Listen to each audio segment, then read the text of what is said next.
മലയാളി കുടുംബങ്ങൾ കണ്ണിലെ കൃഷ്ണമണി പോലെ കാത്തുസൂക്ഷിക്കുന്ന കുട്ടികളെ ഓൺലൈൻ ചതിക്കുഴികൾ വഴി വലവീശിപ്പിടിക്കുന്ന പെൺവാണിഭ സംഘങ്ങൾ കേരളത്തിൽ സജീവമാകുന്നു. ഇന്റർനെറ്റിന്റെ സ്വകാര്യതയുടെ മറവിൽ മാംസവ്യാപാരം നടത്തുന്ന ഈ നരാധമന്മാർ വീട്ടിൽ നിഷേധിക്കപ്പെടുന്ന സ്നേഹവാത്സല്യങ്ങളുടെ പ്രായോജകരായി ഇരകളെ കെണിയിൽപ്പെടുത്തുന്നു. 17-കാരി 75-കാരനെ ഇന്റർനെറ്റ് വഴി കണ്ടെത്തി. പീഡനക്കുറ്റവുമായി കോടതി കയറുന്നതൊക്കെ പഴയ വാർത്തകളായി. നഗ്നചിത്രങ്ങൾ ഇന്റർനെറ്റ് വഴി ലോകം മുഴുവൻ കാണിക്കുമെന്ന ഭീഷണികൾ കേരളത്തിൽ ആവർത്തിക്കുന്നു. ആൺകുട്ടികളെപ്പോലും വിൽപ്പനയ്ക്ക് വയ്ക്കുന്ന മാമാ സംഘങ്ങൾ കേരളത്തിൽ ഒളിഞ്ഞും തെളിഞ്ഞും പ്രത്യക്ഷപ്പെടുന്നു. ഇരുട്ടിന്റെ മറവിൽ തക്കം പാർത്തിരിക്കുന്ന ഈ റാക്കറ്റുകളെ തിരിച്ചറിയുവാൻ കുറച്ചുനേരം ചിലവഴിക്കൂ. മനസ്സിന്റെ കണ്ണുകൾ തുറക്കാൻ ഇത് ഗുണം ചെയ്യും.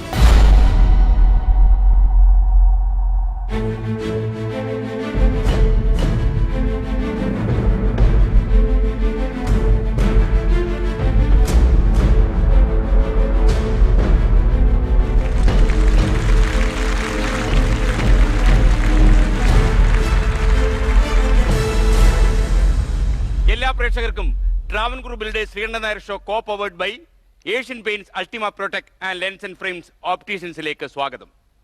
ഇന്ന് എന്തെങ്കിലും നല്ല കാര്യം പറയണം എന്ന് കരുതിയാണ് ഞാൻ നിങ്ങളുടെ മുന്നിൽ വന്നത്.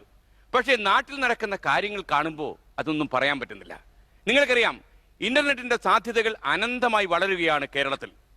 ഇന്റർനെറ്റ് മൊബൈൽ ഫോണുകളിൽ ലഭ്യമായതോടെ അതിന്റെ സാധ്യതകൾ കൂടുതൽ തെളിഞ്ഞു തുടങ്ങി. അതോടെ ഒരുപാട് അത്യാഹിതങ്ങൾ ഉണ്ടാകുന്നു. ഇന്ന് നമ്മൾ ചർച്ച ചെയ്യുന്നു സൈബർ ക്രൈംസിന്റെ പശ്ചാത്തലത്തിൽ കേരളത്തിൽ വളരുന്ന ഓൺലൈൻ പെൺവാണിഭം.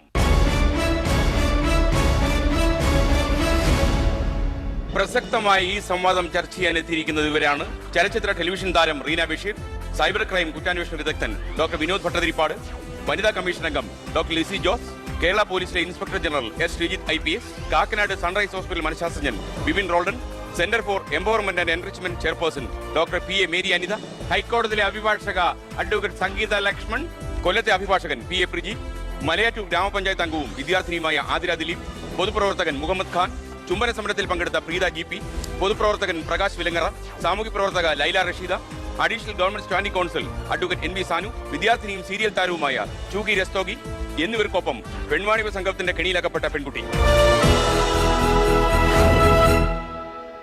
യഥാർത്ഥത്തിൽ ഈ ഓൺലൈൻ പെൺവാണിഭം ഏറ്റവും ചർച്ച ചെയ്യപ്പെടാൻ കാരണക്കാരൻ താങ്കളും താങ്കളുടെ അന്വേഷണ സംഘമായിരുന്നു. എന്തായിരുന്നു ഇങ്ങനെ ഒരു അന്വേഷണം നടത്താൻ താങ്കളെ പ്രേരിപ്പിച്ചത്? യഥാർത്ഥത്തിൽ എന്നെയല്ല പ്രേരിപ്പിച്ചത്, എൻ്റെ സ്റ്റേറ്റ് പോലീസ് ചീഫിനെയാണ്. അദ്ദേഹത്തിന് കിട്ടിയിരുന്ന കുറേ നിർണായകമായ വിവരങ്ങൾ, കുറച്ച് കാലമായിട്ട് അദ്ദേഹം മുമ്പതേയും ADGP ഇന്റലിജൻസ് ആയിരുന്നപ്പോൾ തൊട്ട് പ്രോസസ് ചെയ്തുകൊണ്ടിരുന്ന വിവരങ്ങൾ, അത് ഇംപ്ലിമെൻറ്റ് ചെയ്യാനായിട്ട് ഓപ്പറേഷൻ ബിഗ് ഡാഡി എന്ന് പേരിട്ടുകൊണ്ട് എന്നെ ചുമതലപ്പെടുത്തിയെന്ന് മാത്രമേ ഉള്ളൂ. ഞാൻ ക്രൈംബ്രാഞ്ചിൻ്റെ IG ആയിട്ട് ചുമതലയേറ്റപ്പോൾ. ഈ അന്വേഷണത്തിനിടയിൽ താങ്കൾ ഏറ്റവും നടുക്കിയ കാര്യം എന്താണ്? അതായത് താങ്കൾക്ക് ഉറങ്ങാൻ ചെന്ന് കിടക്കുമ്പോഴും ഇത് താങ്കളെ വേട്ടയാടുന്നു മനസ്സിനെ.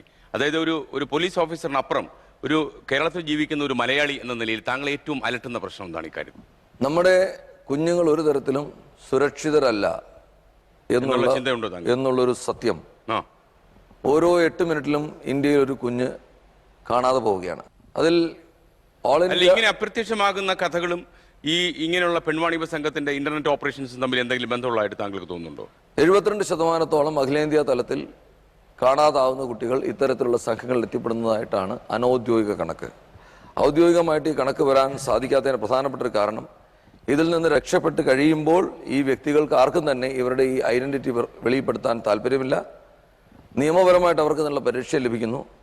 അതിനവരെ നിർബന്ധിക്കുന്നത് ശരിയുമല്ല. അതുകൊണ്ട് തന്നെ കൃത്യമായി ശാസ്ത്രീയമായൊരു കണക്ക് സത്യം പറഞ്ഞാൽ അവൈലബിൾ അല്ലെങ്കിൽ പോലും അനൗദ്യോഗികമായിട്ടും ഞങ്ങളുടെ അന്വേഷണത്തിൽ നിന്നും രഹസ്യവിവരങ്ങളിൽ നിന്നുമൊക്കെ ഈ പറഞ്ഞ എസ്റ്റിമേറ്റ് ഒരു മോഡസ്റ്റ് എസ്റ്റിമേറ്റ് ആണ് എന്ന് വേണം പറയാൻ. ഇത് വളരെയധികം നമ്മളെ ചകിതരാക്കേണ്ട ഒരു സംഗതിയാണെന്ന് പറയാതിരിക്കാൻ നിർവാഹമില്ല. ഞാൻ താങ്കളിലേക്ക് വീണ്ടും വരാം. അതിനുമുമ്പ് നമുക്കൊരാളെ പരിചയപ്പെടാം.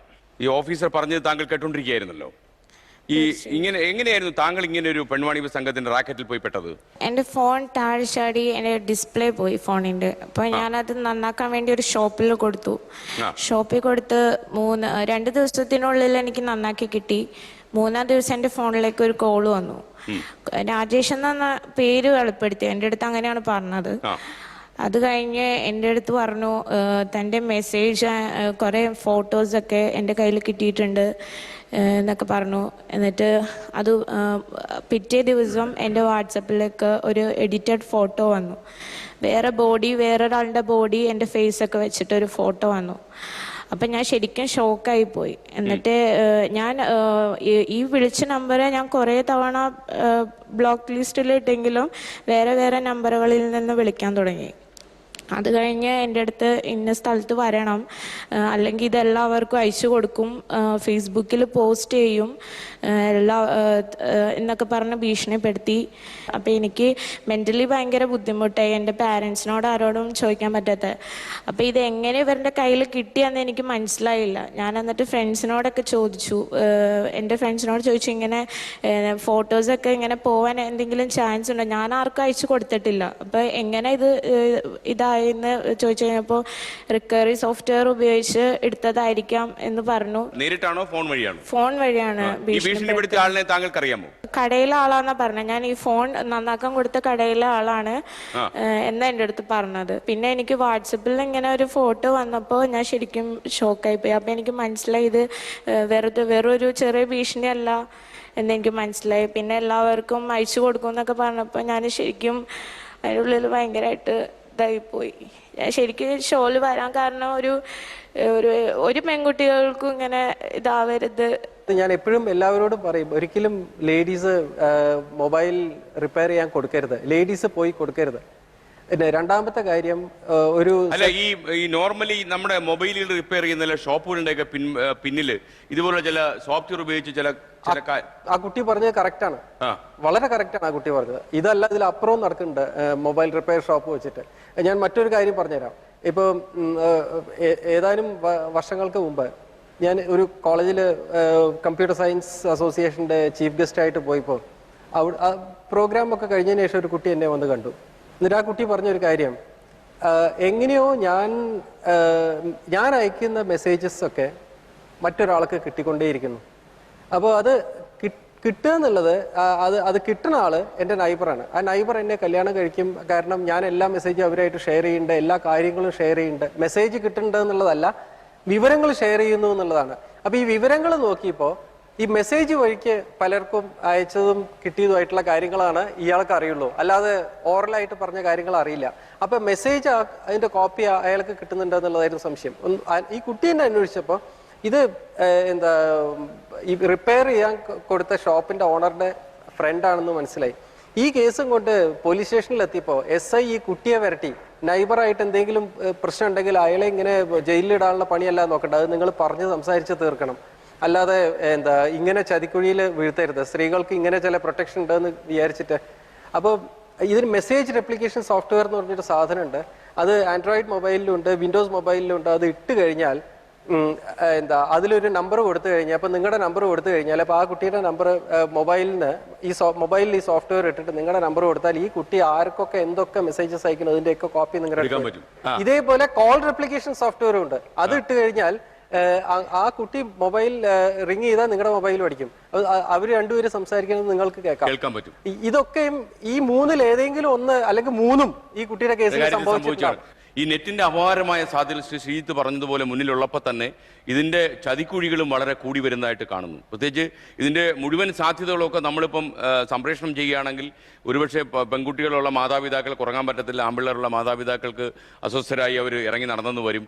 അപ്പോൾ അങ്ങനെ ഒരു ഈ സൊസൈറ്റി ഒരു അപകടപ്പെടുത്താൻ നമ്മൾ ഉദ്ദേശിക്കുന്നില്ല എങ്കിൽ പോലും ചില സത്യങ്ങൾ ചില ആളുകൾ അറിഞ്ഞേ പറ്റൂ. അപ്പം നമ്മുടെ മാതാപിതാക്കൾ എന്ത് ചെയ്യണം? ഇപ്പം നമ്മുടെ ഹൈക്കോടതി ജഡ്ജി തന്നെ സൂചിപ്പിക്കുകയുണ്ടായി, ഈ കമ്പ്യൂട്ടറൊക്കെ തന്നെ എല്ലാവർക്കും കാണാൻ പറ്റുന്ന സ്ഥലത്ത് വയ്ക്കണം. ഇങ്ങനെയൊക്കെ ഒരു സാഹചര്യം നമ്മുടെ വീടുകളിൽ ഉണ്ടാക്കുന്നത് ഇങ്ങനെയൊക്കെയുള്ള ചതിക്കുഴിയിൽ നമ്മുടെ പെൺകുട്ടികളും നമ്മുടെ ആൺപിള്ളേരും ഒക്കെ പോയി വീഴുന്നതുകൊണ്ടാണ്. താങ്കൾക്ക് ഇതിനെക്കുറിച്ച് എന്താ പറയാനുള്ളത്? ഒരു മൗസ് ക്ലിക്ക് പോലും സ്റ്റോർ ചെയ്യപ്പെടും. അതായത് ഒരു കമ്പ്യൂട്ടർ ആയാലും ഒരു മൊബൈൽ ആയാലും നമ്മളൊന്ന് ഒരു കീ പ്രസ് ചെയ്താൽ അതിൻ്റെ തെളിവ് അവിടെ ഉണ്ടാവും. അതായത് ഒരു ഫോട്ടോ എടുക്കുക, ഒരു ഫോട്ടോ സേവ് ചെയ്തു എന്ന് വിചാരിക്കുക, ആ ഫോട്ടോ സേവ് ചെയ്ത ഫോട്ടോ അതിനകത്ത് ഉണ്ടാവും. ഫോട്ടോ ഡിലീറ്റ് ചെയ്തു എന്ന് വിചാരിക്കുക, അത് ആക്ച്വലി അതിന്ന് നഷ്ടപ്പെടുന്നില്ല, അതിന്ന് പോകുന്നില്ല, അത് നമുക്ക് കാണുന്നില്ല, അത് ഡിലീറ്റഡ് ആയി എന്ന് മാത്രമേ ഉള്ളൂ. It is marked for deletion ആണ്, ആക്ച്വൽ ഡിലീഷൻ അല്ല. അതിനെ റിക്കവർ ചെയ്തെടുക്കാം. ഞാൻ ചോദിക്കുന്നത്, ഇപ്പം ഇതേ വെച്ച ഒരു ബോൾഡായ ഒരു സ്റ്റെപ്പ് ഉണ്ടല്ലോ, അതായത് കേരളത്തിൽ ഈ കാര്യങ്ങളൊക്കെ കുറച്ച് കാലമായി നടക്കുകയാണ്. അപ്പം ഈ ചുംബന സമരം മാത്രമല്ല, അതിനു മുമ്പേ തന്നെ ഈ സംഭവങ്ങളൊക്കെ കാര്യം ബോൾഡായ സ്റ്റെപ്പ് എന്ന് നമ്മൾ പറയുമ്പോഴും ബോൾഡായ സ്റ്റെപ്പിൽ എന്തുമാത്രം എഫക്റ്റീവ് ആയിട്ടുണ്ടെന്ന് കൂടെ നോക്കണ്ടേ. ഇപ്പൊ ആ കുട്ടിയുടെ കാര്യം പറഞ്ഞല്ലോ, ആ കുട്ടി പോലീസിൽ കംപ്ലൈന്റ് കൊടുത്തിട്ട് എന്തുണ്ടായി എന്നും കൂടെ അറിയാൻ നമുക്ക് ഒരു സെക്കൻഡ്. താങ്കൾ കേരള പോലീസിൽ വളരെ സീനിയർ ഒരു ഓഫീസർ എന്നുള്ള നിലയിൽ ചോദിക്കുകയാണ്, ഇത് ഈ താങ്കൾ വെച്ചിരിക്കുന്ന സ്റ്റെപ്പിനെ എല്ലാവരും അപ്രീഷിയേറ്റ് ചെയ്തു, എന്നാൽ ഇത് എത്രമാത്രം ഫലവത്താകുന്നുണ്ട്? ഞങ്ങളിവിടെ ഓപ്പറേഷൻ ബിഗ് ഡാഡി എന്നതിന് പേരിടുന്നതിന്റെ കാരണം എന്താണ്? ലാക്ക് ഓഫ് പെറ്റേണൽ കെയർ ആണ് ഇതിന്റെ ഒരു വലിയ കാരണമെന്ന് ഞങ്ങൾ വിശ്വസിക്കുന്നു. പെറ്റേണൽ കെയർ എന്ന് പറഞ്ഞു കഴിഞ്ഞാൽ ഇപ്പോഴും ലൈംഗികത സംസാരിക്കാൻ കുട്ടികൾ മുതിർന്നാൽ അതിനെക്കുറിച്ച് സംശയദൂരീകരണം നടത്താൻ ചങ്കൂറ്റമുള്ള മാതാപിതാക്കൾ എത്രത്തോളം കെയർ ഉള്ളത് നമ്മൾ പരിശോധിക്കേണ്ട ഒരു കാര്യമാണ്. ഞങ്ങളുടെയൊക്കെ ചെറുപ്പകാലത്ത്, നമ്മുടെ എല്ലാവരുടെയും ചെറുപ്പകാലത്ത് നമുക്ക് മാതാപിതാക്കളോട് വെച്ചിരുന്ന ഒരു അകലം ഇത്തരം കാര്യങ്ങളിൽ ഇനി സാധ്യമല്ല. അപ്പം ഞങ്ങൾ ഈ പേരിട്ടിരിക്കുന്നത് തന്നെ ആ ഉദ്ദേശത്തോടുകൂടിയാണ്. ഓപ്പറേഷൻ ബിഗ് ഡാഡി എന്ന് പേരിട്ടിരിക്കുന്നത് തന്നെ ഈ മാതാപിതാക്കൾക്ക് വരുന്ന വീഴ്ച ഞങ്ങൾ പരിഹരിക്കും എന്നുള്ള വിശ്വാസത്തോടെയാണ്. നമ്മുടെ ഈ ചുംബന സമരത്തിന്റെ നേതാവൊക്കെ യഥാർത്ഥത്തിൽ ഇങ്ങനെ എക്സ്പോസ് ചെയ്യപ്പെടുന്ന ജീവിതത്തിൽ ഞാൻ പ്രതീക്ഷിച്ചല്ല. കാരണം ഈ ചെറുപ്പക്കാരന്റെ തന്റെയും ധൈര്യവും ഒക്കെ ഞാൻ മാധ്യമങ്ങളിലൂടെ വായിച്ച് ആവേശം കൊണ്ട് നടന്ന ഒരാളാണ്. അവസാനം എക്സ്പോസ് ചെയ്തപ്പം ഇയാളൊരു ഈ നാട്ടിലൊരു സാധാരണ പെൺവാണിപ്പക്കാരനാണെന്ന് കുപ്പായം എടുത്ത് അണിഞ്ഞിരിക്കുന്നു അറിഞ്ഞപ്പോൾ കുറച്ചുകൂടി ഒരു ഹൈടെക് പെൺവാണിപ്പക്കാരന്റെ കുപ്പായം വരുന്നത് അതിന് കിട്ടിയത്. ഇത് ഒരു കുട്ടികളുടെ മാത്രമായിട്ടുള്ള ഒരു പ്രശ്നമാണെന്ന് എനിക്ക് തോന്നുന്നില്ല. കാരണം ക്രൈം റെക്കോർഡ്സ് ബ്യൂറോ തന്നെ പുറത്തുവിട്ടിട്ടുള്ള കഴിഞ്ഞ കണക്കുകൾ നോക്കിക്കഴിഞ്ഞു കഴിഞ്ഞാല് ഫേസ്ബുക്ക് എന്ന മാധ്യമത്തിലൂടെ മാത്രം ഒളിച്ചോടപ്പെട്ട വീട്ടമ്മമാരുടെ എണ്ണം 2868 കേരളത്തിലാണോ? കേരളത്തിലെ കാര്യമാണ് പറയുന്നത്. ഒരു 11 മാസക്കാലത്തെ കാര്യം ഇതാണെങ്കിൽ അതില് വളരെ കുറച്ച് 655 പെൺകുട്ടികൾ എന്ന് പറയുന്ന ഗ്രൂപ്പ് ഉണ്ടായിരുന്നുള്ളൂ. ബാക്കി അതിൽ മേലെ, അതായത് 2000-ന് മേലെയുള്ള ഗ്രൂപ്പ് മുഴുവനും സ്ത്രീകൾ എന്ന് വിളിക്കാവുന്ന അല്ലെങ്കിൽ വീട്ടമ്മമാർ, കുടുംബിനികൾ എന്ന് പറയുന്ന വിഭാഗത്തിലാണ്.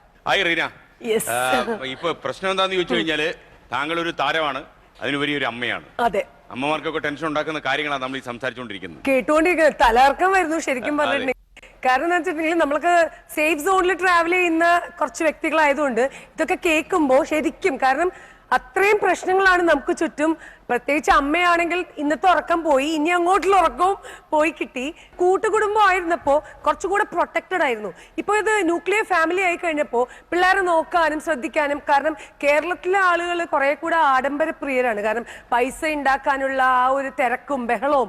ഇപ്പോൾ പണ്ടൊക്കെ അമ്മയൊക്കെ വീട്ടിലുണ്ടാവും, അച്ഛനായിരിക്കും ജോലിക്ക് പോകുന്നത്, കാശ് കൊണ്ടുവരും, ലിമിറ്റഡ് ചെലവേ ഉള്ളൂ.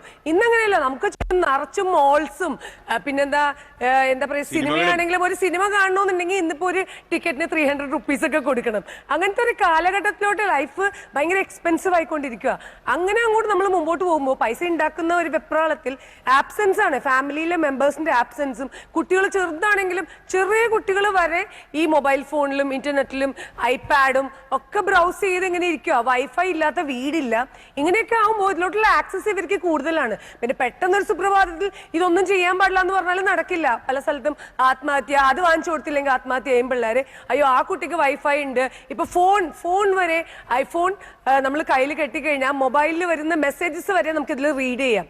അങ്ങനെയുള്ള പല ഫോണല്ല, വാച്ച്, ഇങ്ങനെയുള്ള പല സംവിധാനങ്ങളും ദിനം പ്രതി അതെ, ഒന്നും ചെയ്യാൻ പറ്റില്ല. പക്ഷെ നമുക്ക് ചെയ്യാവുന്ന ഒരു കാര്യമുണ്ട്. അതെ, അതിന് നമുക്ക് ചെയ്യാവുന്ന ഒരു കാര്യമുണ്ട്. നമ്മുടെ കുട്ടികളെ നമ്മൾ എവിടെയാണെങ്കിലും വിതിൻ ദ റീച്ച് ഒന്ന് ഫോൺ വിളിക്കുക, അന്വേഷിക്കുക, അവരെങ്ങനെയാണ്, എവിടെയാണ്, എവിടെയൊക്കെ പോകുന്നു. ഇങ്ങനെയുള്ള കുറെ കാര്യങ്ങളൊക്കെ ഏതൊരു അമ്മയ്ക്കും ചെയ്യാവുന്ന പരിധി, എത്ര തിരക്കാണെങ്കിലും നമുക്ക് ചെയ്യാം.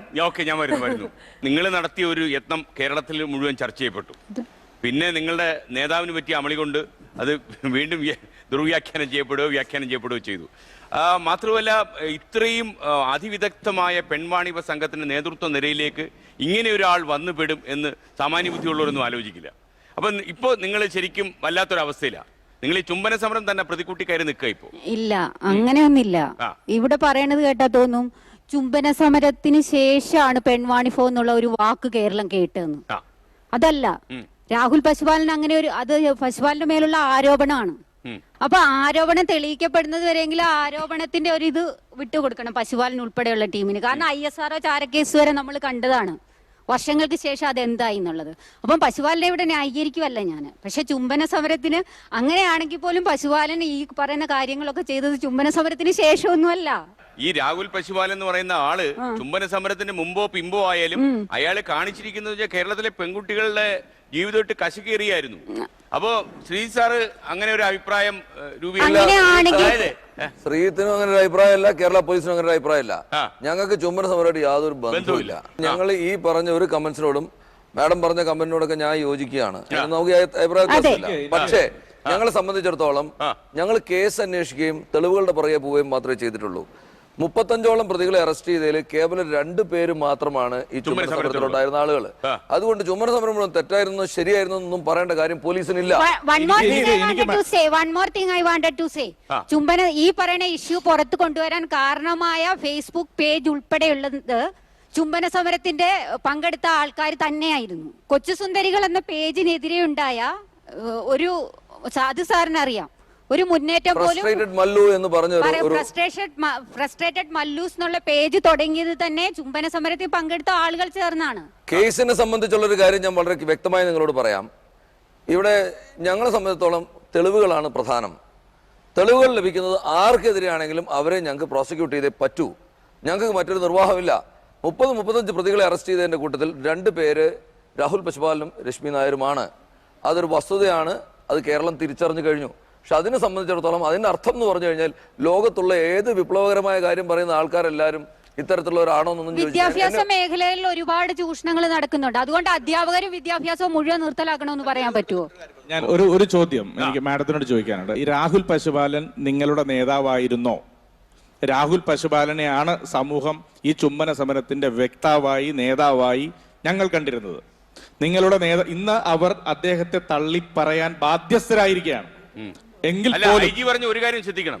ചുംബന സമരത്തിൽ അദ്ദേഹം പങ്കെടുത്തില്ലായിരുന്നെങ്കിലും ഈ പെൺവാണിഭത്തിൽ നിന്ന് അദ്ദേഹം മാറി നിൽക്കുമെന്ന് അർത്ഥമില്ല. അദ്ദേഹം അവർ പറയുന്നു ആയിരക്കണക്കിന് പെൺവാണിഭങ്ങളിൽ ഒന്ന് മാത്രമാണ് ചുംബന സമരം. പക്ഷെ അല്പം വ്യത്യസ്തമാണ്. ഇവരിവിടുത്തെ ലിബറൽ ചിന്താഗതിയുടെ അപ്പോസ്തലനായിട്ടാണ് രാഹുൽ പശുപാലൻ കേരളത്തിന്റെ സമൂഹത്തിൽ അവതരിപ്പിക്കപ്പെട്ടത്. ഇവിടുത്തെ ഒരു മാധ്യമം അദ്ദേഹത്തെ news maker of the year വരെയായി തെരഞ്ഞെടുക്കാനായി അദ്ദേഹത്തെ സെലക്ട് ചെയ്തു. ചുംബന സമരത്തെയും 2 തട്ടിൽ വെച്ചല്ല ഈ ഫോറം ചർച്ച ചെയ്യേണ്ടത്.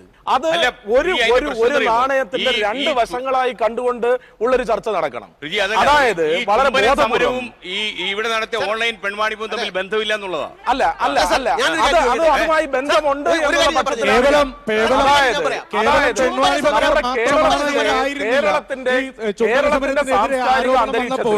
ചുംബന സമരം നടക്കുന്ന സമയത്ത് തന്നെ ചുംബന സമരത്തിന്റെ സംഘാടകർക്കെതിരെ വ്യക്തമായി ഇവിടുത്തെ സാമൂഹിക സാംസ്കാരിക രാഷ്ട്രീയ സംഘടനകൾ പറഞ്ഞിരുന്നു ഇവർ ഇത്തരത്തിലുള്ള സാമൂഹ്യ വിരുദ്ധ പ്രവർത്തനങ്ങളിൽ ഏർപ്പെടുന്നവരാണ് എന്ന്. മാത്രമല്ല ദേശവിരുദ്ധ പ്രവർത്തനങ്ങൾ ഏർപ്പെടുന്നവരാണ് എന്നുകൂടി പറഞ്ഞിരുന്നു. അതുകൂടി അന്വേഷണം ഞാൻ അഭിനന്ദിക്കാൻ ആഗ്രഹിക്കുകയാണ്. കേരള സമൂഹത്തിന് പുറത്തു കൊണ്ടുവന്നതിന് ശ്രീജിത്ത് സാറിനെ കേരളത്തിലെ സത്യത്തെ സ്നേഹിക്കുന്ന മലയാളികൾക്ക് വേണ്ടി ഞാൻ അദ്ദേഹത്തെ അഭിനന്ദിക്കാൻ ആഗ്രഹിക്കുകയാണ്. അദ്ദേഹം മനസാക്ഷിക്കുത്തോടുകൂടിയല്ല നടക്കേണ്ടത്. തല ഉയർത്തി കേരളത്തിൽ നടക്കേണ്ട പോലീസ് ഓഫീസറാണ്. 100 കണക്കിന് പോലീസ് ഉദ്യോഗസ്ഥന്മാർക്ക് മാതൃകയാണ് അദ്ദേഹത്തെ കുറിച്ച് ശ്രീജിത്ത് എന്ന പദം കേരളത്തിലെ സാധാരണക്കാരായ പൗരന്മാരെ സംബന്ധിച്ച് ഇന്ന് അഭിമാനത്തിന്റെ പ്രതീകമാണ്. നമ്മുടെ പുതിയ പോലീസ് ഉദ്യോഗസ്ഥർ അദ്ദേഹത്തെ കണ്ട് പഠിക്കണമെന്നാണ് എനിക്ക് ഈ മാധ്യമത്തിലൂടെ. ഇപ്പൊ സാർ ഒരു സ്റ്റേറ്റ്മെന്റ് നടത്തി, ചുംബന സമരവും ഇതുമായി ബന്ധമില്ലെന്ന്. ഇദ്ദേഹം പറയുന്നതോ യാഥാർത്ഥ്യങ്ങളെ കാണാതിരിക്കണം. നമ്മൾ 42 ദശലക്ഷം വേശ്യകളുണ്ട് ലോകത്ത്. സമൂഹത്തിന്റെ അടിസ്ഥാനപരമായ കാര്യത്തെ കാണാതെ, ലൈംഗികമായ ഈ ത്വരയെ കാണാതെ, വെറുതെ മേൽത്തട്ടിൽ മാത്രം സംസാരിച്ചത് കാര്യം. നാളെ ഈ സ്റ്റുഡിയോയിൽ ചുംബന സമരം ഉണ്ട് എന്ന് പ്രഖ്യാപിച്ചാൽ അതിൽ പങ്കെടുക്കാൻ 100 പേര് വന്നാൽ 10,000 ആളുകൾ അവിടെ ചുംബനം കാണാൻ വരുമ്പോൾ കുഴപ്പം എവിടെയാണ് സാർ? കുഴപ്പം മനസ്സിലാണ്. ചുംബന സമരവും ഇതുമായിട്ട് ബന്ധമില്ലെന്നോ ഉണ്ടെന്നോ ഞാൻ പറഞ്ഞിട്ടില്ല. എങ്കിൽ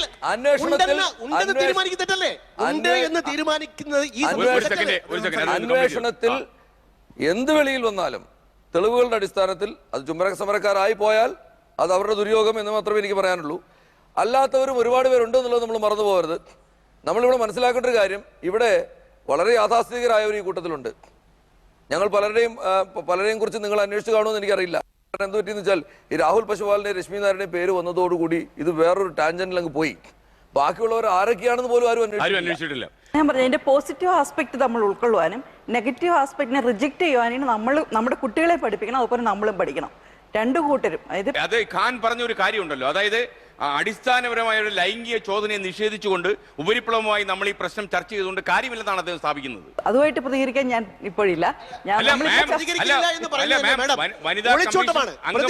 ചോദിക്കുന്നത് അതായത് വനിതാ കമ്മീഷനിൽ ഇങ്ങനെയുള്ള ഒരുപാട് പരാതികൾ, ഒരുപാട് പീഡിക്കപ്പെട്ട പെൺകുട്ടികളുടെ കഥകൾ, ഒരുപാട് ചവിട്ടി വലിച്ചെറിയപ്പെട്ട സ്ത്രീകളുടെ ചിത്രങ്ങൾ, ഇങ്ങനെ ഒത്തിരി കഥകൾ വരുന്ന ഒരു സ്ഥാപനമായതുകൊണ്ടാണ് ഞാൻ ഈ ചോദ്യം ചോദിക്കുന്നത്. അതായത് നമ്മൾ ഉപരിപ്ലവമായി അല്ലെങ്കിൽ മേലെത്തട്ടിൽ മാത്രം ഈ കാര്യങ്ങൾ ചിന്തിച്ച് കടന്നു പോകുന്നത് കൊണ്ട് കാര്യങ്ങൾ സത്യമായി തിരിച്ചറിയത്തില്ലേ എന്നോ എന്റെ സംശയം കൊണ്ടാണ് ചോദിക്കുന്നത്. അല്ല, മേലെത്തട്ടിൽ മാത്രമല്ല, നമ്മൾ ഇതിനെക്കുറിച്ച് ശരിക്കും യഥാർത്ഥത്തിൽ ഇതിന്റെ പോസിറ്റീവ് നെഗറ്റീവ് ആസ്പെക്ടിനെ കുറിച്ച് ജനങ്ങൾക്ക് അവയർനെസ് ഉണ്ടാക്കണം. ആ അവയർനെസ് ഇല്ലാത്തതുകൊണ്ടാണ് ഇതൊക്കെ സംഭവിക്കുന്നത്. ഇപ്പം രാഹുൽ പശുപാലിനെയൊക്കെ പിടിക്കാൻ തന്നെ കാരണം എന്താണ്? അതൊരു സൈബർ കുറ്റകൃത്യമായതുകൊണ്ടാണ് പിടിക്കാൻ കാരണം. അതല്ല എങ്കിൽ ആ തെളിവുകളൊക്കെ SP സൂചിപ്പിച്ച് തെളിവുകളുള്ള ഒരു ചാർജ് ചെയ്യുള്ളത്. മറ്റൊരു കുറ്റകൃത്യമായതെങ്കിൽ തെളിവുകളൊന്നും കാണുകയില്ല, കുറച്ച് കഴിയുമ്പോഴത്തേക്കും തെളിവുകളൊക്കെ എവിടെയെങ്കിലുമൊക്കെ മാഞ്ഞുപോയി. ഇതിന്റെ അകത്ത് തെളിവുകൾ ആർക്കും മായ്ക്കാൻ പറ്റത്തില്ല, മനുഷ്യന് മായ്ക്കാൻ പറ്റാത്ത തെളിവുകളാണ് ഈ സൈബർ കുറ്റകൃത്യത്തിലുള്ളത്. ഇവിടെ ഞാൻ സാമൂഹിക പ്രതിബദ്ധത ആൾക്കാരെന്ന നിലയിൽ ഇത്തരം വിഷയങ്ങൾ പ്രതികരിക്കാതിരിക്കുന്ന വൃത്തിയില്ല. നമുക്ക് ഇദ്ദേഹം പറഞ്ഞു കിസ് ഓഫ് ലവ് ശരിക്കും നമ്മൾ ഈ ചർച്ച ചെയ്യപ്പെടുന്ന ഒരു നിസ്സാരമായ ഒരു ഭാഗം മാത്രമേ ഉള്ളൂ. അത് നമ്മുടെ വലിയ ബന്ധമല്ല, നിസ്സാരമായ കാര്യമുള്ളൂ. പക്ഷെ സാംസ്കാരിക കേരളത്തിന് ഇത് അപമാനകരമായ ഒരു സംഭവമാണ്. നമുക്ക് നമ്മുടെ കുട്ടികളെ വളർത്തുന്നതിന് നമ്മൾ നിശ്ചയിച്ചിട്ടുള്ള ചില നിബന്ധനകളും കുടുംബപരമായി നമ്മൾ ചെയ്തിട്ടുള്ള നിബന്ധനകളുണ്ട്. ഞാൻ അദ്ദേഹത്തോട് ചോദിക്കുകയാണ്, അദ്ദേഹത്തിന്റെ മകളെ അല്ലെങ്കിൽ അദ്ദേഹത്തിന്റെ മകളുടെ മകളെ പരസ്യമായിട്ട് തെരുവിൽ വെച്ച് ഇത്തരത്തിൽ ഈ കാടത്തം നടത്തിയാൽ അദ്ദേഹം അത് അംഗീകരിക്കാൻ തയ്യാറാകുമോ എന്ന് ഞാൻ ചോദിക്കാൻ ആഗ്രഹിക്കുന്നു. പറഞ്ഞു തീരട്ടെ. ഞാൻ മുഹമ്മദ് ഖാൻ സംസാരിച്ചപ്പോൾ ഞാൻ സംസാരിച്ചില്ലല്ലോ. ഞാൻ ചോദിക്കട്ടെ, ഈ പറയുന്ന കിസ് ഓഫ് ലവ് എന്ന് പറയുന്ന ആ വിഷയവുമായി ബന്ധപ്പെട്ട് 1-2 പേരെ വന്നോളൂ എന്ന് പറയുന്നു. ഇതിന്റെ പിന്നിൽ ഈ പറയുന്ന മുഹമ്മദ് ഖാൻ അടക്കമുള്ള ആൾക്കാർ നാളെ എന്തൊക്കെ സൈബർ കുറ്റകൃത്യങ്ങളിൽ ഏർപ്പെടുന്നില്ല നമുക്ക് ഇനി കണ്ടെത്തേണ്ടിയിരിക്കുന്നു. അതാണ് എനിക്ക് മുഹമ്മദ് മറുപടി പറയട്ടെ. ഇതൊക്കെ വെറുതെ സാങ്കല്പിക ചോദ്യമല്ലേ? എന്റെ മകൾ എന്ത് ചെയ്യും, എന്റെ മകൻ എന്ത് ചെയ്യും എന്നുള്ള ചോദ്യം തന്നെ കാര്യത്തെ മനസ്സിലാക്കാത്ത കാര്യമാണ്. ഞാൻ പറയട്ടെ, ചോദ്യം വളരെ വ്യക്തമാണ്, വ്യക്തമായ ഉത്തരം തരണം. പ്രകാശ് പറഞ്ഞൊരു കാര്യമുണ്ടല്ലോ, അതായത് എപ്പോഴും നമ്മൾ ഇൻഡിവിജ്വലൈസ് ചെയ്യാൻ ശ്രമിക്കുന്നവരാ മലയാളികൾ. അപ്പോൾ താങ്കളുടെ മകളെ ഇങ്ങനെ ഒരു ചടങ്ങിന് അയക്കുമോന്നാണ് അദ്ദേഹത്തിന്റെ ചോദ്യം. അതായത് വേശ്യാവൃത്തിക്ക് അയക്കപ്പെടുകയാണോ? അതാണ് എന്റെ ചോദ്യം. തിരിച്ചുള്ള ചോദ്യം. അതായത് കുറ്റകൃത്യങ്ങൾക്ക് അയക്കപ്പെടുകയാണ്, നടക്കുന്നു എന്നുള്ളതാണ്. ഇപ്പൊ എന്റെ മകളോ മകനോ പ്രശ്നമല്ല. ഇവിടെ എന്തെങ്കിലും കുറ്റകൃത്യം എന്ന് തീരുമാനിക്കണം ആദ്യം. കുറ്റകൃത്യം നടക്കുന്നുവെങ്കിൽ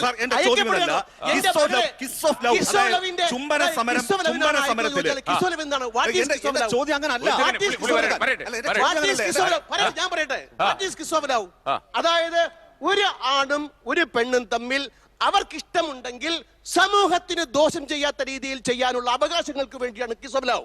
അല്ലാതെ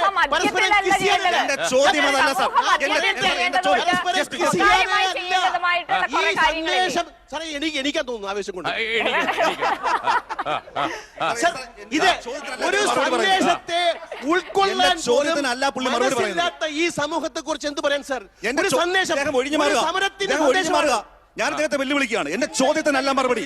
എന്റെ ചോദ്യം ഇതാണ്, ഇദ്ദേഹത്തിന്റെ മകളെയോ മകളുടെ മകളെയോ ഇങ്ങനെ ഒരു സംഭവത്തിലേക്ക് തെരുവിൽ വെച്ച് ഈ ഭ്രാന്തമായി കാമഭ്രാന്തൻ താങ്കൾ വിട്ടുകൊടുക്കാൻ തയ്യാറാകുമോ? ഇതാണ് എന്റെ ചോദ്യം. സർ, കിസ് കാമഭ്രാന്തല്ല. കാമഭ്രാന്തല്ല. പിന്നെ സമൂഹത്തിന് കാമഭ്രാന്ത് ഉണ്ടോ ഇല്ലേ അത് ചർച്ച ചെയ്യണം ഇവിടെ. സെക്സ്വലി ഫ്രസ്ട്രേറ്റഡ് സമൂഹമാണ് നമ്മൾ.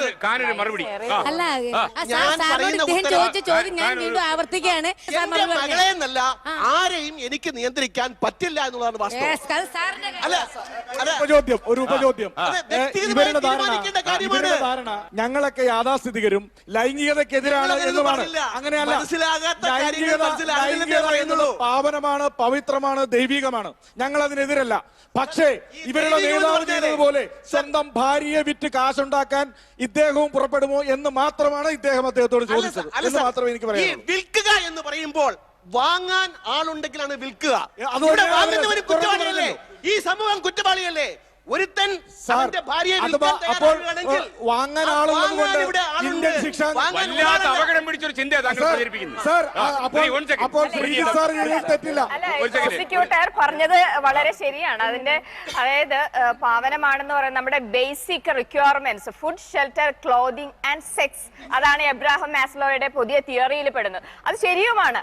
പക്ഷേ ഇത് നമ്മുടെ സമൂഹ മധ്യത്തിൽ നിന്ന് ചെയ്യേണ്ടതും സ്വകാര്യമായി ചെയ്യേണ്ടതുമായ കുറെ കാര്യങ്ങളുണ്ട്. അതാണ്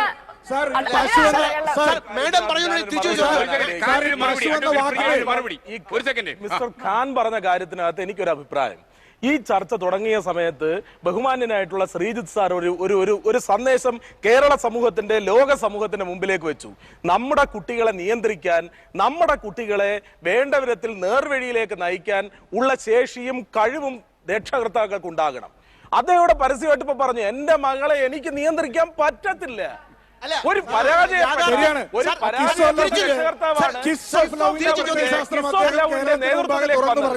രാഹുൽ പശുപാലൻ ഉൾപ്പെടെയുള്ള കിസ് ഓഫ് ലവിന്റെ പ്രവർത്തകർ, ചുംബന സമരത്തിന്റെ പ്രവർത്തകർ സദാചാരം എന്ന് പറയുന്ന വാക്കിനെ കേരള സമൂഹത്തിൽ ഏതോ വിലക്കപ്പെട്ട ഒരു വാക്കായി നിർവചിച്ചു.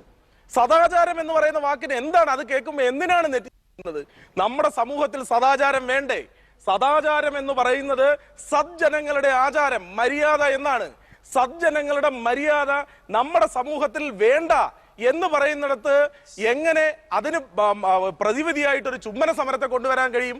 അപ്പോ ആ ചുംബന സമരത്തെ കൊണ്ടുവന്നത് ഒരൊറ്റ മുദ്രാവാക്യത്തിന്റെ അടിസ്ഥാനത്തിലായിരുന്നു. നമ്മുടെ സമൂഹത്തിൽ കിസ് എന്ന് പറയുന്നത് പല ഡിഗ്രികളിലുണ്ട്. അച്ഛൻ അമ്മയെ ചുംബിക്കുന്നത്, അല്ലെങ്കിൽ മകൾ അച്ഛനെ ചുംബിക്കുന്നത്, കാമുകൻ കാമുകയെ ചുംബിക്കുന്നത്.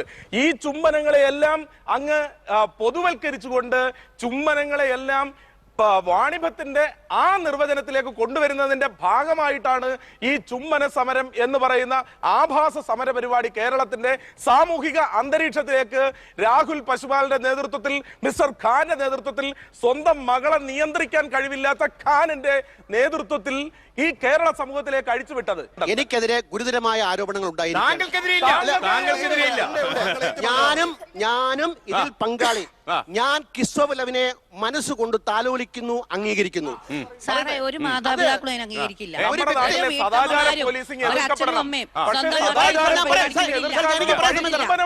എനിക്ക് സമയം തരണം. എന്നോടുള്ള ചോദ്യത്തിന് ഫോർട്ട് കൊച്ചിയിൽ വരുന്ന ടൂറിസ്റ്റുകൾ, വരുന്ന പ്രാദേശികരായിട്ടുള്ള സന്ദർശകരിൽ 60% തട്ടമിട്ട മുസ്ലിങ്ങളാണ്. ഇത്രയധികം സ്വാതന്ത്ര്യമുള്ള പൗരസ്വാതന്ത്ര്യമുള്ള രാഷ്ട്രം വേറെ എവിടെയുണ്ട്? ആ രാഷ്ട്രത്തിലാണ് ഇവിടെ സ്വാതന്ത്ര്യമില്ല എന്ന് പറഞ്ഞ ഇത്തരത്തിലുള്ള പേക്കൂത്തുകൾ ഇവർ നടത്തുന്നത്. സമൂഹം എന്തെന്ന് മനസ്സിലാക്കാതെ, ചരിത്രത്തെ മനസ്സിലാക്കാതെ കുട്ടികളെ നിയന്ത്രിക്കാമെന്ന് പറയുന്നത് ഇവിടെ എപ്പോഴാണ് കുടുംബ വ്യവസ്ഥ ഉണ്ടായത് സർ? ഈ കുടുംബ വ്യവസ്ഥ ഉണ്ടായിട്ട് ഇത്ര കാലമായി എങ്ങനെയാണ് നിയന്ത്രിക്കാൻ സാധിക്കുക? ഈ നിയന്ത്രണം എന്ന് പറയുന്നതാണ് തെറ്റ് ചെയ്യാനുള്ള വഴി. സ്വമേധയാ കാര്യങ്ങൾ മനസ്സിലാക്കാൻ നിയന്ത്രിക്കേണ്ടതാണോ? ചെറുപ്പക്കാരെ നിയന്ത്രിക്കാൻ പറ്റുമോ സർ?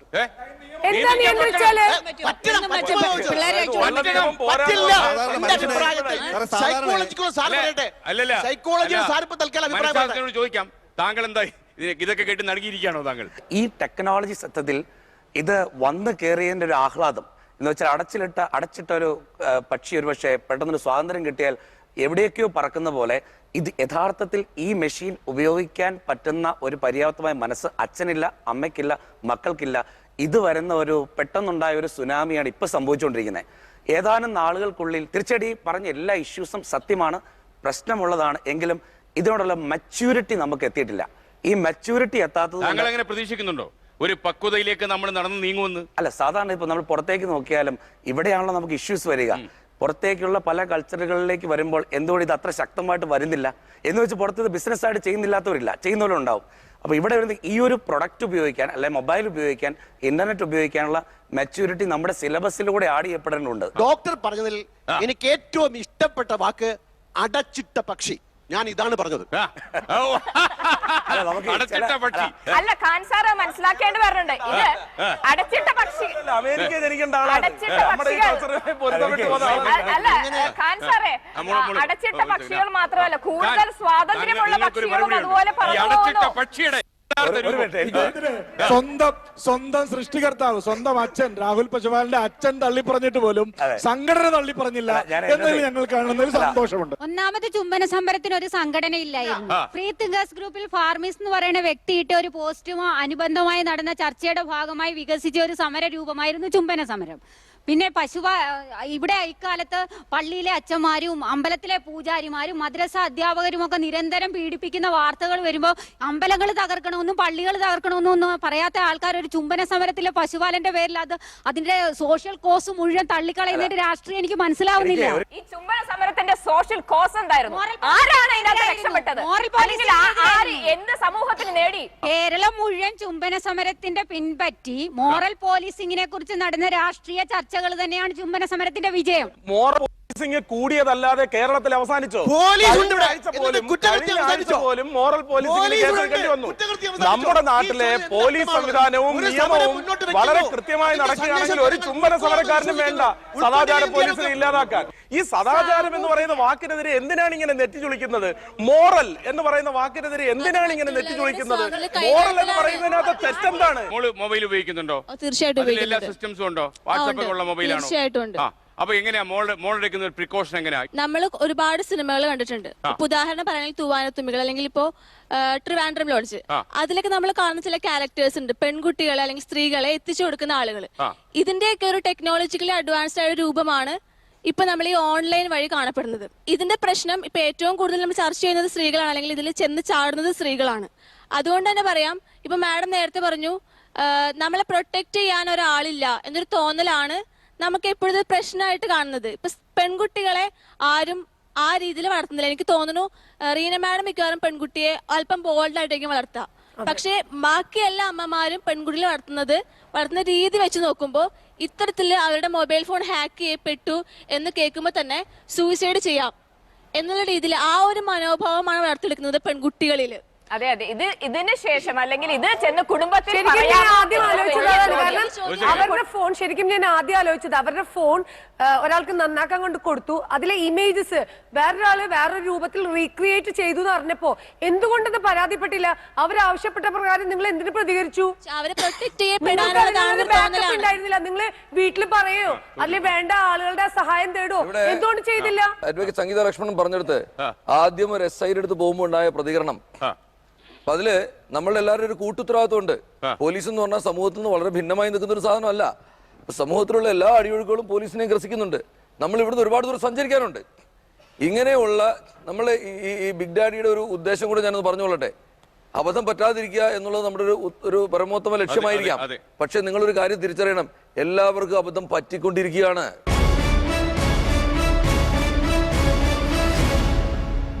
എങ്ങനെയാണ് മോൾ ഈ പെൺവാണിഭ സംഘത്തിന്റെ പിടിയിലകപ്പെട്ടത്? ആദ്യം അവര് ഇഷ്ടമാണ് എന്നൊക്കെ പറഞ്ഞിട്ടാണ് നമ്മളുടെ അടുത്ത് വന്നത്. കാരണം വെച്ചാൽ മൊബൈൽ ഷോപ്പ് വഴിയാണ് ഇവര് പരിചയം.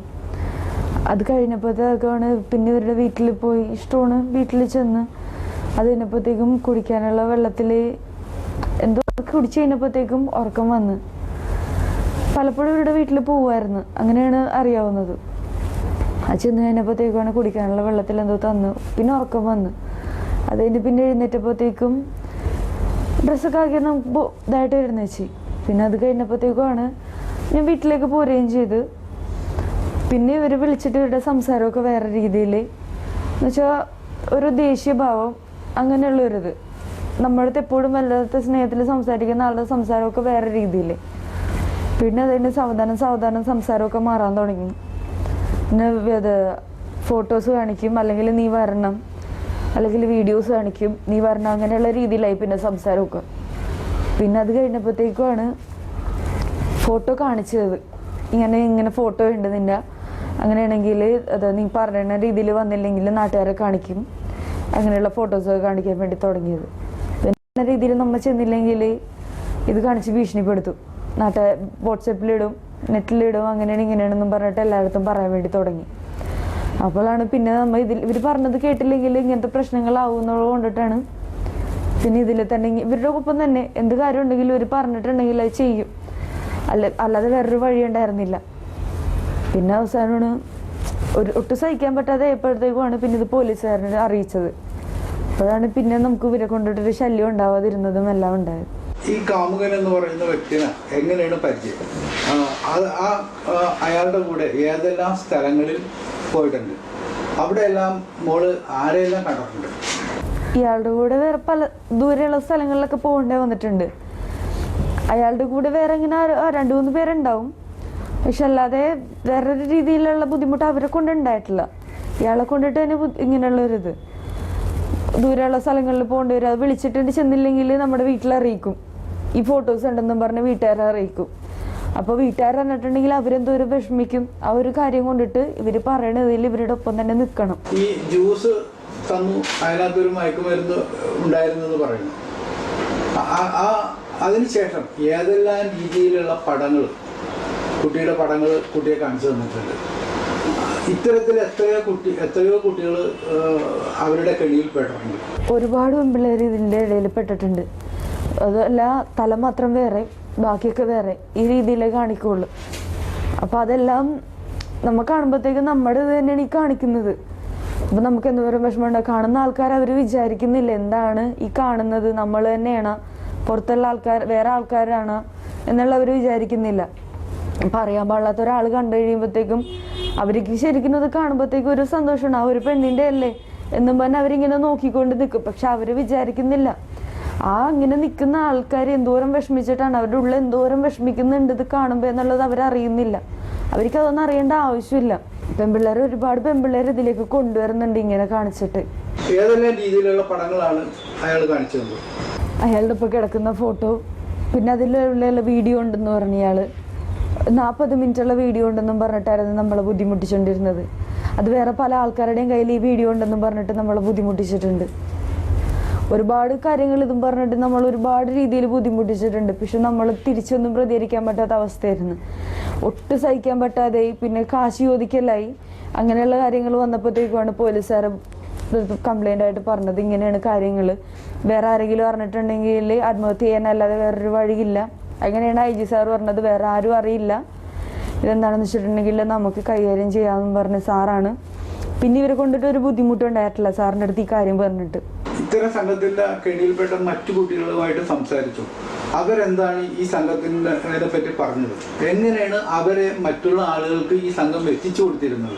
വേറെ ആൾക്കാരെ ഇവരെത്തിച്ചിട്ടുണ്ടെന്നറിയാം. പക്ഷെ ഞാൻ അങ്ങനെ ഒരാളുടെ അടുത്തും അങ്ങനെ സംസാരിക്കാനും ഞാനിങ്ങനെ ഒരു കംപ്ലൈൻറ്റ് കൊടുത്തെന്നുള്ളത് പോലീസുകാർ ഒരാളുടെ അടുത്തും പറഞ്ഞിട്ടില്ല. എന്ന് വെച്ചിട്ടുണ്ടെങ്കിൽ ഞാൻ ആദ്യമേ കംപ്ലൈൻറ്റ് കൊടുത്തപ്പോൾ പറഞ്ഞിട്ടുണ്ട് വേറൊരാളും അറിയരുത് ഇങ്ങനെ ഒരു കാര്യങ്ങൾ എന്നുള്ളത് ആദ്യമേ പറഞ്ഞിട്ടുണ്ട്. അത് കാരണം നമ്മളിങ്ങനെ ഒരു ഇത് ചെയ്തിട്ടുണ്ടെന്നുള്ളത് ആരുടെ പറഞ്ഞിട്ടില്ല. പിന്നെ അതുകൂടാതെ പോലീസുകാർ ഇങ്ങനെയുള്ള പെൺപിള്ളേരെ ബുദ്ധിമുട്ടിച്ചിട്ടുണ്ട്. ഒരുപാട് പെൺപിള്ളേരെ ബുദ്ധിമുട്ടിച്ച് ദൂരെയുള്ള സ്ഥലത്തു നിന്നൊക്കെ പെൺപിള്ളേരെ കൊണ്ടുവന്നു. അത് എത്തിച്ചു കൊടുക്കാൻ വേണ്ടിയിട്ട് ഒരുപാട് ആൾക്കാർ പല സ്ഥലങ്ങളിലും ഉണ്ടായിരുന്നു. അവരുടെ ചുറ്റുവട്ടത്തുള്ള പെൺപിള്ളേരെ പരിചയപ്പെടുത്തി കൊടുക്കാനായാലും ഇതിലേക്ക് കൊണ്ടുവരാനായാലും ഒക്കെ ഒരുപാട് ആൾക്കാരുണ്ട്. കുട്ടികളുടെ സമപ്രായക്കാരായ കുട്ടികൾ ഇത്തരം സംഭവങ്ങളിൽ അല്ലെങ്കിൽ ഇത്തരം ആളുകളുടെ കെണിയിൽ പെടുന്നതും എന്നെ സംബന്ധിച്ച് അവർ പറഞ്ഞിട്ടുണ്ടോ? എൻ്റെ സമപ്രായക്കാരല്ല, 18 വയസ്സ് തികയാത്ത പെൺപിള്ളേർ പോലും ഇതിലുണ്ടെന്നുള്ളത് അവർ പറഞ്ഞിട്ടുണ്ട്. നീ ഉദ്ദേശിക്കുന്ന ആളല്ല ഞാൻ എന്നുള്ളത് പറഞ്ഞിട്ടാണ് അവർ ഇങ്ങനെ ഒരുപാട് പെൺപിള്ളേരുടെ കാര്യങ്ങൾ ഇങ്ങനെ പറയണം. അപ്പം നമ്മുടെ ഉള്ളിൽ എന്തോരം വിഷമിച്ചിട്ടായിരിക്കും നമ്മളത് കേൾക്കണത്. അപ്പം ആ പെൺപിള്ളേരുടെ ഉള്ളിൽ കേൾക്കുന്ന നമുക്ക് അത്രയും വിഷമം ഉണ്ടെങ്കിൽ നമ്മൾ അനുഭവിച്ചുകൊണ്ടിരിക്കണേണ് അതിൻ്റെ ഒപ്പം തന്നെ. അപ്പം ഇതിൽ ഈ കൊണ്ടുവന്ന് ഈ പെൺപിള്ളേർക്ക് എന്തോരം വിഷമം ഉണ്ടാവും, അവരുടെ വീട്ടുകാർക്ക് എന്തോരം വിഷമം ഉണ്ടാവും.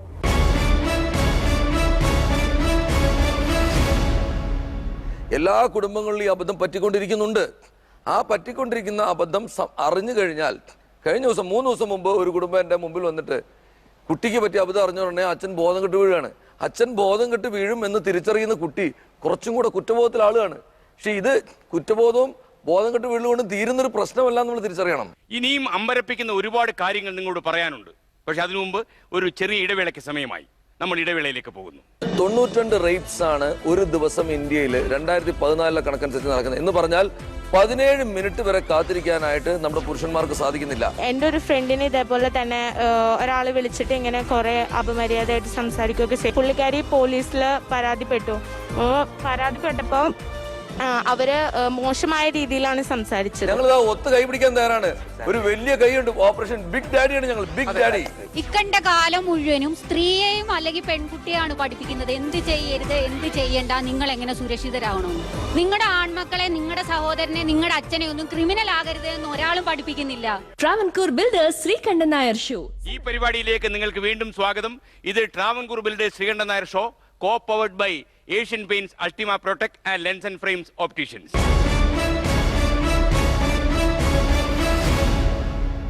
എല്ലാ കുടുംബങ്ങളിലും ഈ അബദ്ധം പറ്റിക്കൊണ്ടിരിക്കുന്നുണ്ട്. ആ പറ്റിക്കൊണ്ടിരിക്കുന്ന അബദ്ധം അറിഞ്ഞു കഴിഞ്ഞാൽ, കഴിഞ്ഞ ദിവസം 3 ദിവസം മുമ്പ് ഒരു കുടുംബം എൻ്റെ മുമ്പിൽ വന്നിട്ട് കുട്ടിക്ക് പറ്റിയ അബദ്ധം അറിഞ്ഞു പറഞ്ഞാൽ അച്ഛൻ ബോധം കെട്ട് വീഴാണ്. അച്ഛൻ ബോധം കെട്ട് വീഴും എന്ന് തിരിച്ചറിയുന്ന കുട്ടി കുറച്ചും കൂടെ കുറ്റബോധത്തിൽ ആളുകയാണ്. പക്ഷെ ഇത് കുറ്റബോധവും ബോധം കെട്ട് വീഴുകൊണ്ട് തീരുന്നൊരു പ്രശ്നമല്ല നമ്മൾ തിരിച്ചറിയണം. അദ്ദേഹം പറഞ്ഞ പോയിന്റ് വളരെ കറക്റ്റാണ്. എൻ്റെ മുമ്പിൽ വരുന്ന കേസുകൾ നോക്കുമ്പോഴും എനിക്ക് തന്നെയാണ് പറയാനുള്ള അബദ്ധം പറ്റിക്കൊണ്ടേയിരിക്കുകയാണ്. ഇപ്പൊ ആ കുട്ടിയെ ഞാൻ ഒരിക്കലും കുറ്റം പറയില്ല. കാരണം ആ കുട്ടി ചെയ്യാൻ പാടില്ലാത്തതായിരുന്നു. ഇവര് പറഞ്ഞത് ശരിയാണ്, അവര് ചെയ്യാൻ പാടില്ലാത്തതായിരുന്നു. അതന്നെയാണ് അല്ല ആ പറഞ്ഞത് ശരിയാണ്. പോലീസ് പിന്നെയല്ലേ നമ്മുടെ വീട്ടിലുള്ളവരോട് പറയാം, നമുക്ക് ബോൾഡ് ആയിട്ടുള്ള ഫ്രണ്ട്സ് ഉണ്ടാവും. പക്ഷെ അങ്ങനെ ആയിരുന്നു. റീന പറഞ്ഞ കാര്യം എന്തുകൊണ്ട് താങ്കൾ വീട്ടുകാരോട് പറഞ്ഞില്ല? ഞാൻ എന്റെ ഫോട്ടോ വാട്സപ്പിൽ കണ്ടപ്പോ തന്നെ ഞാൻ ആദ്യം ഷോക്കായി പോയി. മെന്റലി ആകെ ഞാൻ തളർന്നു പോയിരുന്നു. പിന്നെ വീട്ടിൽ പറഞ്ഞു കഴിഞ്ഞാൽ പിന്നെ പാരന്റ്സ് അവർക്കുണ്ടാവുന്ന ആ മാനസികാവസ്ഥ അതൊക്കെ ആലോചിച്ചു. പിന്നെ സമൂഹത്തിൽ നമുക്ക് എൻ്റെ ഒരു ഫ്രണ്ടിന് ഇതേപോലെ തന്നെ ഒരാൾ വിളിച്ചിട്ട് ഇങ്ങനെ കുറേ അപമര്യാദയായിട്ട് സംസാരിക്കുകയൊക്കെ ചെയ്ത് അങ്ങനെ ഒരു അനുഭവം വന്നിരുന്നു. അപ്പോൾ പുള്ളിക്കാരി പോലീസിൽ പരാതിപ്പെട്ടപ്പോൾ അവര് മോശമായ രീതിയിലാണ് സംസാരിച്ചത്. സമൂഹത്തില് ഭീഷണിപ്പെടുന്ന ഈ ചിത്രങ്ങൾ നിങ്ങൾ ഇട്ടതിന് ശേഷം എന്തായിരുന്നു അവർ പറഞ്ഞത്? എന്റെ അടുത്ത് പറഞ്ഞത് വേറെ ഫേസ്ബുക്കിലൊക്കെ പോസ്റ്റ് ചെയ്യും, എന്റെ ഫേസ് എന്റെയും ബോഡി വേറെ ആളുടെയാണ്. അപ്പൊ എനിക്കത് കണ്ടപ്പോ തന്നെ അത് മനസ്സിലായി. പക്ഷെ ശരിക്കും പിക്ചർ ആണെങ്കിൽ ഉറപ്പായിട്ടും അത് കണ്ടുപിടിക്കാൻ പറ്റും. അത് എനിക്ക് മനസ്സിലായത്. പക്ഷെ എനിക്ക് അതിനെ കൂടി ഇത് എവിടെ ചെന്ന് അവതരിപ്പിക്കും എന്നുള്ള ഒരു പ്ലാറ്റ്ഫോമാണ്. 92 റേപ്സ് ആണ് ഒരു ദിവസം ഇന്ത്യയിൽ 2014 കണക്കനുസരിച്ച് നടക്കുന്നത്. എന്ന് പറഞ്ഞാൽ 17 മിനിറ്റ് വരെ കാത്തിരിക്കാനായിട്ട് നമ്മുടെ പുരുഷന്മാർക്ക് സാധിക്കുന്നില്ല. അങ്ങനെ ഇരിക്കുമ്പോഴും നമ്മുടെ സമൂഹത്തിന്റെ ഒരു പ്രശ്നം എന്ന് പറഞ്ഞാൽ വീണ്ടും ഈ വിക്ടിംസിനെയാണ് കൗൺസിൽ ചെയ്യുന്നത്. പെൺകുട്ടികൾക്ക് എന്തോ സംഭവിച്ചു, പെൺകുട്ടികൾക്ക് ഭയങ്കര അബദ്ധങ്ങൾ പറ്റി, പെൺകുട്ടി ഇനി തിരിച്ചു വരാൻ പറ്റാത്ത രീതിയിൽ അധമയായി പോയി എന്നുള്ള ഒരു മുൻവിധിയോടുകൂടിയുള്ള സമീപനം പോലീസും നാട്ടുകാരും സമൂഹവും മൊത്തം മാറ്റണം. ഇവിടെ സ്ത്രീകൾക്ക് മാത്രമായിട്ടുള്ള ഒരു അടക്കമൊതുക്കവും പുരുഷനും വേണം, സ്ത്രീക്കും വേണം. ഈ അടക്കവും ഒതുക്കവും ഇല്ലാതെ അരാജകത്വത്തിലേക്ക് പോകുന്ന ഒരു വഴിയിലേക്ക് സഞ്ചരിക്കുന്നതിനിടയിൽ സ്ത്രീകൾക്ക് മാത്രമായിട്ട് കുറെ അബദ്ധങ്ങൾ കൂടുതലായി പറ്റി എന്നുള്ള തോന്നലാണ് എൻ്റെ ഈ സഹോദരിക്കും ഇതുപോലെ മറ്റ് പല സഹോദരങ്ങൾക്ക് സംഭവിച്ചുകൊണ്ടിരിക്കുന്നത്. ഇങ്ങനെയില്ല, നിങ്ങൾക്ക് എന്ത് പറ്റിയാലും ഞങ്ങൾ കൂടെയുണ്ട്. ഇപ്പം റീന ചോദിച്ചതുപോലെ ചോദിക്കാനായിട്ട് ഒരുപാട് പേരൊന്നും ഈ സമൂഹത്തിലില്ല. ഈ കൂട്ടായ്മ ഒരു പക്ഷേ ഈ സഹോദരിക്ക് മുമ്പേ കണ്ടിരുന്നു എന്നെങ്കിൽ ഇങ്ങനെ ഒരു ബുദ്ധിമുട്ടിൽ അദ്ദേഹത്തിൽ പെടില്ല. മറിച്ച് അവഗണിക്കത്തേ ഉള്ളൂ. അതാണ് പ്രശ്നം. പരിഹസിക്കപ്പെടാനായിട്ട് സാധ്യത. എന്റെ മകന് എന്റെ മകൾക്ക് തെറ്റ് പറ്റിക്കഴിഞ്ഞാൽ എന്തെങ്കിലും സംഭവിച്ചാൽ ഏറ്റവും ആദ്യം വന്ന് പറയേണ്ടത് പാരന്റ്സിനോടാണ് എന്നുള്ളതിന് പാരന്റ്സ് ആ സപ്പോർട്ടീവ് ആയിട്ടുള്ള ഒരു പ്ലാറ്റ്ഫോം കുടുംബത്തിൽ ഉണ്ടാക്കിയിരിക്കണം. ബോധം കിടാൻ തയ്യാറാവുന്ന ഒരു പാരന്റിനെ കൊണ്ട് സാധിക്കില്ല. ഈ കുട്ടിക്ക് പറ്റിയ പ്രശ്നം കേരളത്തിലെ ഒരു ഫേമസ് മാധ്യമ പ്രവർത്തകയ്ക്ക് സംഭവിച്ചു. പക്ഷെ ആ മാധ്യമ പ്രവർത്തക എടുത്ത ആക്ഷൻ ഞാൻ പറഞ്ഞുതരാം. വളരെ കൃത്യമായിട്ട് അതിന്റെ വഴി കൂടെ പോയി, പോലീസിന്റെ വഴി കൂടെ പോയി, സൈബർ ഫോറൻസിക്സ് സെന്റർ അടുത്തും വന്നു. ഞങ്ങൾ കുറെ തെളിവുകൾ എടുത്തു കൊടുത്തു. ഞാൻ ഇന്ന് ഇവിടെ വന്ന് കയറിയപ്പോ ഇദ്ദേഹത്തിനെ കണ്ടപ്പോ ആദ്യം അദ്ദേഹം പറഞ്ഞ you have done A wonderful job ആ കേസ്. അപ്പൊ അതേ കാര്യം തന്നെയായിരുന്നു ആ കുട്ടി ചെയ്യേണ്ടിയിരുന്നത്. പക്ഷേ ഈ സാങ്കേതിക ജ്ഞാനം ഉള്ളവരാണോ ഈ മൊബൈൽ മൊബൈൽ ഫോണിന്റെ ഓപ്പറേഷൻ വളരെ കസ്റ്റമർ ഫ്രണ്ട്ലി ആക്കിയിട്ട് കുത്തിയ വാട്സാപ്പിൽ കയറാം, അടുത്ത കുത്തിയ ഫേസ്ബുക്കിൽ ഇറങ്ങാം, ആ രീതിയിൽ ആക്കി വെച്ചിരിക്കുന്ന ഒരു സാങ്കേതിക സംവിധാനത്തിൽ എങ്ങനെയാണ് സാധാരണക്കാര് താങ്കൾ പറയുന്ന പ്രിക്കോഷൻസ് എടുക്കുക? വളരെ സിമ്പിൾ. ഇദ്ദേഹത്തിനെ പോലെയുള്ള പോലീസ് ഓഫീസേഴ്സിന്റെ, ഇവരെ പോലെയുള്ള വനിതാ കമ്മീഷൻ അംഗങ്ങളുടെ, എന്നെ പോലെയുള്ള സൈബർ ഫോറൻസിക്സുകാരുടെ, അദ്ദേഹത്തിനെ പോലെയുള്ള മനഃശാസ്ത്രജ്ഞന്മാരുണ്ട്. ഏതെങ്കിലും ഒരാളുടെ അടുത്ത് വന്നാൽ ഈ പ്രശ്നങ്ങള് പരിഹരിക്കപ്പെടും. ബാക്കിയുള്ള എല്ലാ പെൺകുട്ടികൾക്കും എല്ലാ അമ്മമാർക്കും ഇതൊരു പാഠമാവട്ടെ. ഇതൊരു ഐഡിയൽ സിറ്റുവേഷൻ ആണ്. നമുക്ക് ആഗ്രഹമുണ്ട് നമ്മുടെ മാതാപിതാക്കളൊക്കെ ഇങ്ങനെ ആവണമെന്ന്. പക്ഷെ ഇപ്പോഴും ബഹുദൂരം സഞ്ചരിക്കേണ്ടിയിരിക്കുന്ന നമ്മുടെ മാതാപിതാക്കള് അവിടെയാണ് ഞങ്ങളെ അവതരിച്ചേക്കണേ. ഞങ്ങൾ എല്ലാവരും ചേർന്ന് ഞങ്ങൾ ഒത്ത് കൈ പിടിക്കാൻ തയ്യാറാണ്. ഒരു വലിയ കൈയുണ്ട്, ഓപ്പറേഷൻ ബിഗ് ഡാഡിയാണ് ഞങ്ങൾ, ബിഗ് ഡാഡി, ചെറിയ ഡാഡി അല്ല. ഞങ്ങളുടെ കൂട്ടായ്മയാണ് ഇവിടെ ഉള്ളത്. ഞങ്ങൾ നിങ്ങളുടെ കൈ. ഇപ്പൊ ഈ സൈബർ കുറ്റകൃത്യങ്ങളെ കുറിച്ചുള്ള കൃത്യമായിട്ടുള്ള ധാരണ പൊതുജനത്തിനില്ല, കുട്ടികൾക്കില്ല, ആൺകുട്ടികൾക്കില്ല, പെൺകുട്ടികൾക്കില്ല. ഇപ്പൊ കേരള വനിതാ കമ്മീഷൻ ചെയ്യുന്ന ആർക്ക് എവിടെ അതിനെക്കുറിച്ചുള്ള അവയർനെസ് ആവശ്യമുണ്ടോ അവിടെയെല്ലാം ഇത് കൊടുക്കുന്നുണ്ട് സ്കൂളുകളിൽ. പക്ഷെ നമ്മുടെ സ്കൂളിലെ ടീച്ചേഴ്സിന്റെ ഒക്കെ ധാരണ ഇപ്പോഴും എങ്ങനെയെങ്കിലും പോർഷൻ തീർക്കണം, എങ്ങനെയെങ്കിലും പരീക്ഷ എഴുതിക്കണം, മാർക്ക് കിട്ടണം, ഇത്തരത്തിലുള്ള ജനറൽ ആയിട്ടുള്ള കാര്യം. സ്കൂളുകളിലൊക്കെ ഇങ്ങനെ സംഭവങ്ങൾ ഉണ്ടായാൽ അത് മൂടി വെക്കാൻ അവർ ശ്രമിക്കുന്നത്. സ്കൂളിന്റെ അഭിമാനം വ്രണപ്പെടും, സമൂഹം അടുത്ത പ്രാവശ്യം അഡ്മിഷൻ കുറയും, ഇങ്ങോട്ട് കുട്ടികളെ വിടത്തില്ല. കാര്യം ഇപ്പൊ സ്കൂളുകളും എല്ലാ സ്ഥലത്തും മത്സരം അതിന്റെ പരമാവധി ശക്തിയിൽ വന്നു കഴിഞ്ഞു, ഏത് സ്ഥലത്തും. അപ്പൊ അതിന്റെ ഭാഗമായിട്ട് ഇതൊക്കെ പ്രശ്നമായി മാറുക. ഇക്കണ്ട കാലം മുഴുവനും സ്ത്രീയെയും അല്ലെങ്കിൽ പെൺകുട്ടിയാണ് പഠിപ്പിക്കുന്നത് എന്ത് ചെയ്യരുത്, എന്ത് ചെയ്യണ്ട, നിങ്ങൾ എങ്ങനെ സുരക്ഷിതരാകണമെന്ന്.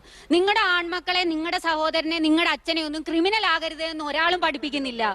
ഓരോ അമ്മയും പ്രസവിക്കുന്നതാണ് ഈ മകനായി വരുന്നതും ഘാതകനായി വരുന്നതും ഈ ആണ് എന്ന് പറയുന്നതും ഒരു അമ്മ പ്രസവിച്ചതാണ്. ഈ അമ്മയ്ക്ക് പറഞ്ഞു കൊടുക്കാം, അതാണ് പറയണത്. സ്ത്രീത്വത്തെ മാനിക്കാത്ത ചുമന സമരക്കാരല്ല ഒരു മകനെയോ മകളെയോ നേരെ വഴിക്ക് വിടാൻ തീരുമാനിക്കുള്ളൂ. അല്ല, മകൾക്ക് മാത്രമായിട്ട് ഒരമ്മ ഒരു മകളെ അല്ലെങ്കിൽ മകനെ ഒരേ രീതിയിലാണ് മകനോട് ആ വഴിക്ക് പോകരുത്, അല്ലെങ്കിൽ ഈ വഴിക്ക് പോകരുതെന്ന് പറയുമ്പോൾ തന്നെ മകളോടും പറയുന്നുണ്ട്.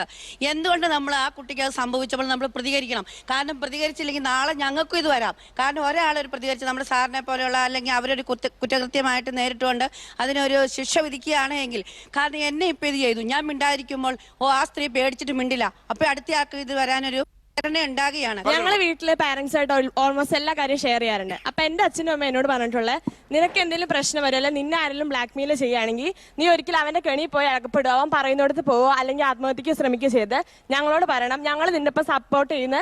നേരത്തെ എന്റെ പാരന്റ്സ് എന്നോട് ഓരോ പ്രശ്നങ്ങൾ നടക്കുമ്പോൾ പറഞ്ഞിട്ടുണ്ട്. അപ്പൊ ഇപ്പൊ മിക്ക കുട്ടികളുടെ പ്രശ്നം എന്ന് വെച്ചാൽ വീടുകളിലൊന്നും പറയില്ല, അല്ലെങ്കിൽ വീട്ടിലെ പാരന്റ്സ് തമ്മിൽ എന്തെങ്കിലും കള്ളു കുടിച്ചിട്ട് എന്തെങ്കിലും പ്രശ്നങ്ങൾ, അല്ലെങ്കിൽ പാരന്റ്സ് തമ്മിൽ അകൽച്ച, അപ്പൊ കുട്ടികൾ സ്നേഹം കിട്ടുന്നിടത്തേക്ക് പോകും. പെൺകുട്ടികളാണെങ്കിൽ മിക്കവാറും അങ്ങനെ പോകും. അങ്ങനെയാണ് പലരും ചതിക്കുഴിയിൽ ചെന്ന് പെടുന്നതിന്റെ ഒരു പ്രധാന കാരണം. ഇനിയും അമ്പരപ്പിക്കുന്ന ഒരുപാട് കാര്യങ്ങൾ നിങ്ങളോട് പറയാനുണ്ട്. പക്ഷെ അതിനു മുമ്പ് ഒരു ചെറിയ ഇടവേളയ്ക്ക് സമയമായി. നമ്മൾ ഇടവേളയിലേക്ക് പോകുന്നു. ഈ സ്നേഹത്തിന് വർണ്ണങ്ങൾ ചാർത്തി ഡാൻസും പാട്ടുമായി അതിന് വേറെ വർണ്ണങ്ങൾ ചേർക്കരുത് മക്കളെ. ആ പേരന്റൽ കെയർ കൊടുക്കാൻ ഈ അമ്മ അവൈലബിൾ അല്ല. അമ്മ ബിസിയാണ്. ഐ വുഡ് സേ ഓൺലൈൻ പ്രോസ്റ്റിറ്റ്യൂഷനിൽ ഇടപെട്ടിരിക്കുന്ന സംഭവങ്ങളാണ് പലതും കാണുന്നത്. Travancore builders Sreekandan Nair show. ഈ പരിപാടിയിലേക്ക് നിങ്ങൾക്ക് വീണ്ടും സ്വാഗതം. ഇത് Travancore builders Sreekandan Nair show, co powered by Asian Paints, Ultima Protect and lens and frames opticians. വീട്ടിലെ പാരന്റ്സ് തമ്മിൽ എന്തെങ്കിലും കള്ളു കുടിച്ചിട്ട് എന്തെങ്കിലും പ്രശ്നങ്ങൾ, അല്ലെങ്കിൽ പാരന്റ്സ് തമ്മിൽ അകൽച്ച, അപ്പൊ കുട്ടികൾ സ്നേഹം കിട്ടുന്നിടത്തേക്ക് പോകും. പെൺകുട്ടികളാണെങ്കിൽ മിക്കവാറും അങ്ങനെ പോകും. അങ്ങനെയാണ് പലരും ചതിക്കുഴിയിൽ ചെന്ന് പെടുന്നതിന്റെ ഒരു പ്രധാന കാരണം. അപ്പൊ പാരന്റ്സ് വർണ്ണങ്ങൾ ചാർത്തിയത് കൊണ്ടാണ്. നമ്മുടെ മാതാപിതാക്കന്മാരും സ്നേഹിച്ചിരുന്നു, അവരെ ഒരിക്കൽ പോലും സംസാരിച്ചിട്ട് പോലും ഉണ്ടായിരുന്നില്ല, പക്ഷെ കുടുംബങ്ങൾ ഭദ്രമായിരുന്നു. ഈ സ്നേഹത്തിന് വർണ്ണങ്ങൾ ചാർത്തി ഡാൻസും പാട്ടുമായി അതിന് വേറെ വർണ്ണങ്ങൾ ചേർക്കരുത് മക്കളെ.